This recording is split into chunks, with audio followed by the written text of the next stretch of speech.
बच्चों लोग इस क्वेश्चन में आपके सामने बोला हुआ है कौन सा जो ऑर्डर है चारों में जो अपने इंडिकेटेड प्रॉपर्टी के अकॉर्डिंग सही से अरेंज नहीं किया हुआ है। तो ध्यान देंगे, पहला जो आपका ऑर्डर है उसमें हमको अरेंज क्या करना है, increasing number of oxidation state. तो ध्यान देना, जितना अनपेयर इलेक्ट्रॉन ज़्यादा होगा डी में उतना ऑक्सीडेशन स्टेट क्या होता है, ज़्यादा होता है।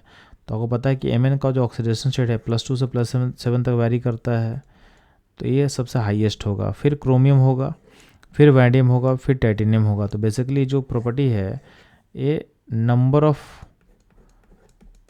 अनपेयर्ड डी इलेक्ट्रॉन पर डिपेंड करता है। तो जहाँ पे अनपेयर्ड इलेक्ट्रॉन डी में ज़्यादा होगा वहाँ पे ज़्यादा होगा, तो ये ऑर्डर सही दिया हुआ है, एक करेक्ट होगा। नेक्स्ट ध्यान देना, यहाँ पे +3 स्टेट है दिया हुआ है और बोला है इसको हमको अरेंज करना है इंक्रीजिंग मैग्नेटिक मोमेंट के अकॉर्डिंग। तो Mn+3 में अनपेयर्ड इलेक्ट्रॉन 4 होता है, Cr+3 में 3 होता है, Br+3 में 2 होगा और Tr+3 में 1 होगा। तो जितना अनपेयर्ड इलेक्ट्रॉन ज़्यादा होता है उतना ही मैग्नेटिक मोमेंट का वैल्यू क्या होगा, हाई होगा। ये भी आपका ऑर्डर जो है करेक्ट है।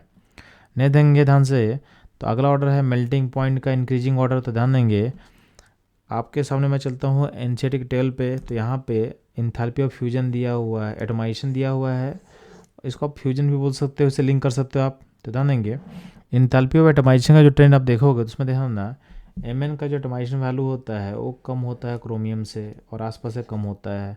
जब एटमाइजेशन कम होगा तो उसका फ्यूजन इंथैल्पी यानी मेल्टिंग पॉइंट भी क्या होना चाहिए, उसका लोअर होना चाहिए। इसका मतलब Mn का जो वैल्यू होगा क्रोमियम से तो लोअर होगा, इतना तो हमको समझ में आ रहा है। तो आपका Mn का जो वैल्यू है वो पीछे होना चाहिए था, यानी ऑप्शन सी है इसका इनकरेक्ट, यानी सी जो स्टेटमेंट होगा क्या होगा, इनकरेक्ट होगा। ठीक है, बाकी हम बात करते हैं डी का। तो यहाँ पे सेकेंड आयनाइजेशन एंथैल्पी का वैल्यू अरेंज किया गया है।